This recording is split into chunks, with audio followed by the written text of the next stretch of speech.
Hello ladies and gentlemen, welcome to the channel. Hope this video finds you well. My name is VirtualNunchucks, and first I want to say thank you to everybody who has put up with pre-recorded content and gameplay and stuff that I haven't posted until now.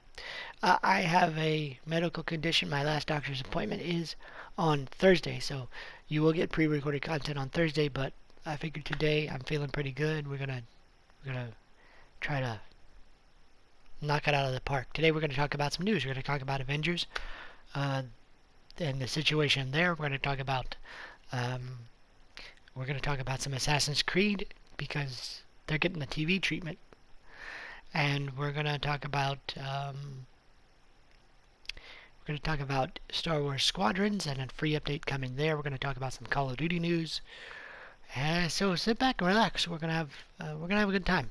If you're new around here, subscribe, because every Monday through Friday I try to put content up on the channel for you guys. It's all gaming related, whether it's news, opinion pieces, gameplay, reviews, whatever. If gaming interests you, consider subscribing and turning on that notification bell so you don't miss anything. So without further ado, let's get into it. Alright? And again, I apologize, guys. Like I said, I've had some medical issues in the last week or two, so just bear with me, okay? We'll get through this. Alright, so let's talk about Avengers first, because this is depressing. As you guys know, I've said in my review, if you did not see the review, you need to go back and see it. But I said in my review a month ago of this game that the campaign was good, the story was good. You know, the idea of leveling up your characters, making it your own unique version of the characters we know and love, good idea. And that it was fun to play. The combat was fun. Characters were, they all played differently, and you had to have different skill sets for each one. Yeah, you know, it's good, but it's not great because the in-game content is a problem. Always has been a problem, and it looks like it will remain a problem for a while. However, Crystal Dynamics is trying to placate its player base by giving them new Rift missions, which, by the way, I will put up on the channel at some point in time. My first playthrough from a Rift mission. If it's not already up on the channel, it may already be there. And you guys can take a look for it yourself. But because of the snafu with all the bugs and everything that this game had, and that was another thing that why I hit it so hard in my review, had a lot of bugs that just made this game almost unplayable in spots, and actually did make it unplayable for me a few times. So they've tried to fix that, and they've tried to fix a lot of the bugs and get quality of life improvements up on the before they drop content. I applaud them for that. They did fix a ton of the bugs. However, because of the issues, they have announced that because of the pandemic and having to work from home, plus all the bug fixes they had to do, they pushed Kate Bishop and Hawkeye out past October, which is kind of sad because originally it was supposed to be early October, mid-October when we got them. We're already there, and we haven't. As an apology, though, they have decided that until November the 5th, you can log on to your game and receive 1,500 credits. You can receive 250 modules. You can receive 20 DNA keys and 700, I think it's 700, it might be 7,000 units. I'm going to take the conservative route and say 700 units as well. Plus there's a 50% off marketplace, so you can use those credits and get you something that you actually want until October the 29th. So if you want to log on and check that out, you can. There are, however, Rift missions, and let's talk about that for a second. They did drop a new outpost called Substation Zero for the Shield faction, where you can visit these Rift missions where it's basically timed, and you have to run through these different rifts to get more time on the mission itself. Plus there's a whole bunch of modifiers to make it a little stressful for you, but it's fun for what it is, I guess. But it's not enough. Now, to be fair, I did get my first exotic gear drop from that mission. I appreciate that very, very much. But it's just not enough, I don't think. The player base has been dwindling down to at least 1,000 players. The last time I looked, it was down to 1,000 players, so matchmaking is difficult. The reason I am giving the Rift mission such a hard time is because the second Rift mission I ran into, you had to have 2 to 4 players online. There was no AI companions available. You couldn't play it with AI companions, which kind of sucks. Don't understand why they did that. But let's talk about the good things that they did. They've allowed you to have consoles like this one where you can go whichever base you happen to be in, whichever faction you happen to be visiting at the time. You can find these Alliance Network terminals all over the place where you can log into that terminal, get missions from the faction that you are not currently visiting. Okay, so it's pretty cool. You don't have to go visiting the various outposts anymore to get the faction missions from both sides. That's kind of nice. They have addressed the loot drops or the lack of loot drops, and it seems to be dropping loot and better loot on a more regular basis now. And you get more rewards for doing the missions now, which is nice. Always nice. But if you're having to play these Rift missions, I'm sorry if you're having to wait forever and ever for a teammate. In the next update, they are planning on, by the way, being able to replay the campaign. So if you enjoyed the campaign, you want to replay it, you can do so in this next update. At least that's the plan. They're also planning on doing a ping system so that you and your teammates can ping different enemies or places or gear or whatever on the map for your teammates. Cool idea. Awesome idea. Should have been there day one.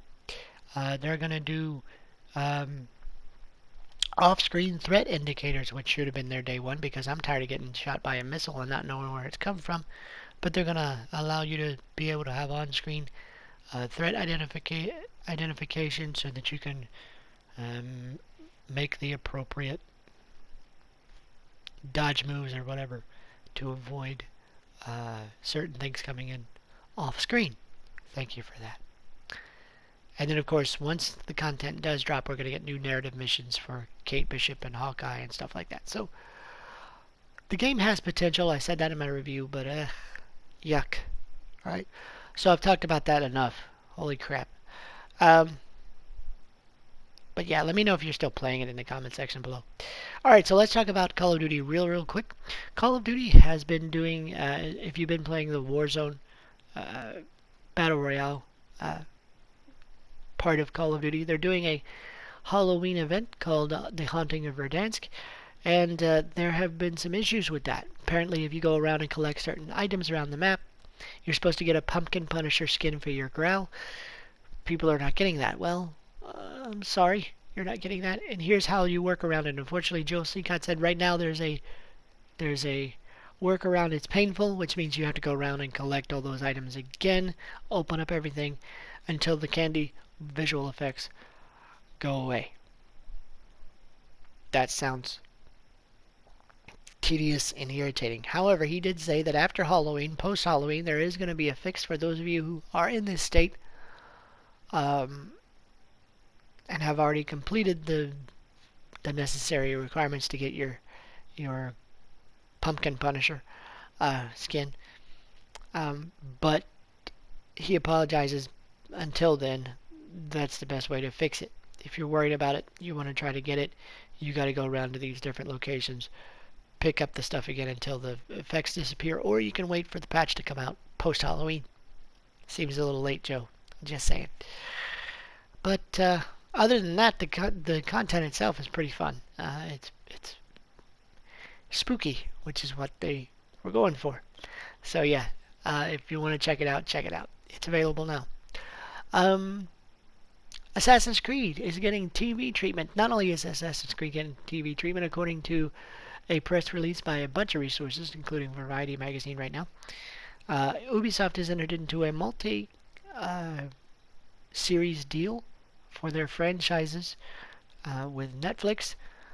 So things like Assassin's Creed is going to be getting a live-action TV series, and I gotta say, that if they give the same treatment to Assassin's Creed that they gave to Witcher, I'm all on board. If not, and it's like the Fassbender movie, yikes. Stay away from it. But we're going to give them a shot first. It's just an announcement. They're looking for a showrunner. They're looking for, various things right now. So it's just an announcement. We don't have a release date yet. But it's coming. They're also looking into doing a Splinter Cell anime series. They're looking into doing a series for The Division and Rabbids. So hopefully they'll be good and they won't be the Fassbender movie. Please, please, please be Witcher and not Fassbender movie. Anyway, so if you're excited about that, let me know in the comment section below what you think about that announcement. I hope it's good. And if you're going to do a Splinter Cell anime series, please, oh please, let Michael Ironside come back and be the voice of Sam Fisher. Please. I'm just asking. Please. Or the last guy that did it. The last guy that did it was good too. But only those two. Okay? Only those two. Alright, that's my input. As professional as I am. Alright, anyway. One other thing I want to cover real quick. If you are excited for Star Wars Squadrons on PC, Xbox, and PS5, and you've been enjoying that content and you've been enjoying that game, I got good news for you. There is a content drop coming to coincide with The Mandalorian Season 2. Now, it's not a big update where you're going to get new ships and stuff like that, new maps, but it is a cosmetic upgrade, or rather update to the game. So here's what they're going to do. They're basically going to give you things like Baby Yoda for Baby Yoda bobbleheads, decals, those little hanger flares and holograms and stuff like that for each faction. You're going to get some different what's the word I'm looking for? Yeah. Anyway, you get to decorate your ship, okay, with all this stuff. So that'll be coming around October the 30th, I believe. So if you want to get involved and jump in and put some Baby Yoda on your X-Wing, or, like an IG-88 on your TIE Fighter, you can do that. It'll be available to you to coincide with Mandalorian Season 2. I gotta say, Mandalorian Season 2 is the best Disney Star Wars thing to come out of this whole partnership and takeover of Lucasfilm. So if you haven't seen the show, you need to see the show. I don't care if you see the sequel trilogy or not, but the show is pretty cool. Anyway, it is what it is. Alright, so we've covered the Avengers, we've covered all this stuff, but I have one more piece of news before we go. It's kind of important, so please, oh please, pay attention. According to an article all over the internet, actually, if you pre-ordered an Xbox Series X, a PlayStation 5 digital or physical version, you may want to go back and check your email, check with your retailer that you bought it from, whether it be Target or GameStop. Those are the only two mentioned in this article, but I would check with Amazon as well, and Walmart and whoever else, just because if it happened here, it's liable to happen someplace else. According to various users around the internet, and proof by screenshots and all this kind of stuff, people are receiving cancellation emails saying that their pre-order of Xbox Series X and PlayStation 5s are being canceled by GameStop and Target because, GameStop says it was an error with the website URL that allowed you to order the console when it wasn't available and things like that. Target went out of its way to say it's happening to a lot of people because basically, and they owned up to it, basically we let too many pre-orders go for the amount of stock we had, so we're having to cancel some. So yeah, if it's happening there, it's probably going to happen someplace else. So I would recommend that you check your emails, check your status of your order, talk to somebody if you have to, that kind of stuff, because you don't want to think you got one and then not have one. So it is what it is. Also, they are saying that they are no longer allowing any pre-order waves at all because they want to actually have stock on the shelves. So you may have to go into the stores like you did in the old days. Go into the stores, actually purchase the console, and bring it home. Sorry. Um, that's probably how I'm gonna end up doing it. Is going into the store, trying to find one, bring it home, done.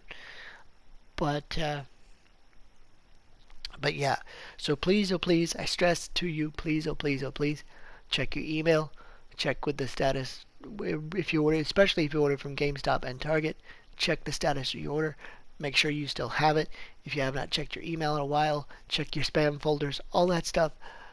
Make sure that your order is secure. If it's not, let me know in the comment section below if you're one of those unfortunate people to get those cancellation emails, because that would suck. But I hope everybody doesn't, and I hope everybody gets the console that they want.